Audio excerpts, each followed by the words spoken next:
सर्वांना नमस्कार.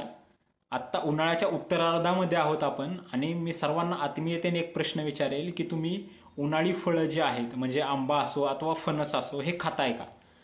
हे विचारण्याचं कारण हे की हे अत्यंत गरजेचं आहे उद्याच्या येणाऱ्या ऋतूमध्ये तुम्ही निरोगी राहण्यासाठी. आणि हे कसं हे आता समजून घेऊयात.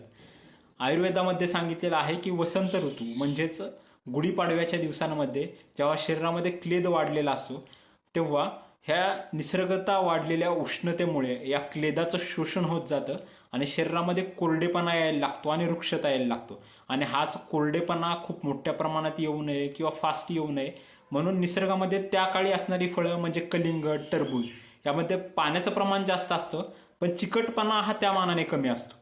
आणि स्नेह किंवा चिकटपणा किंवा स्निग्धता ही त्या मानाने कमी असल्यामुळे शरीरातील पाण्याची पातळी नीट ठेवण्यासाठी त्याची मदत होते पण शरीरातील कफ वाढवण्यास ते जास्त कारणीभूत ठरत नाहीत आणि त्यामुळे त्या दिवसांमध्ये ते फळ योग्य असतं.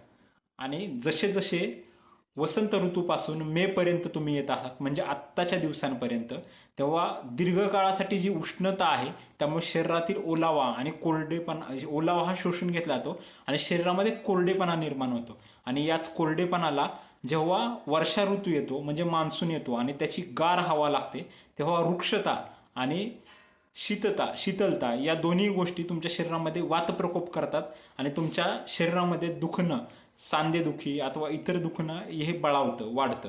आणि तेच वाढू नये म्हणून आत्ताच्या काळामध्ये जे असणारं प्रमुख औषध आहे ते म्हणजे आत्ताच्या जी सीझनमध्ये असणारी फळं आहेत. आत्ताच्या सीझनमध्ये असणाऱ्या फळं म्हणजे आंबा आणि फणस. आंबा आणि हे फणस हे फळ बघायला गेलं तर खूप स्निग्ध असतात आणि मधुर असतात.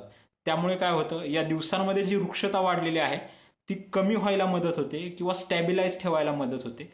ज्यामुळे वृक्षता वाढली नाही तरीही जेव्हा मान्सूनमध्ये वारं लागेल तेव्हा वात प्रकोप होणार नाही याची काळजी निसर्गता घेतली जाते. म्हणूनच आत्मीयतेने आणि तुमच्या आरोग्यासाठी मी प्रश्न विचारला की आंबे खाताय का? आणि आंबे खात नसाल तर आंबे खायला सुरुवात करा. शरीरातील स्निग्धता वाढवा जेणेकरून तुम्ही वर्षा ऋतूमध्ये निरोगी राहाल. धन्यवाद.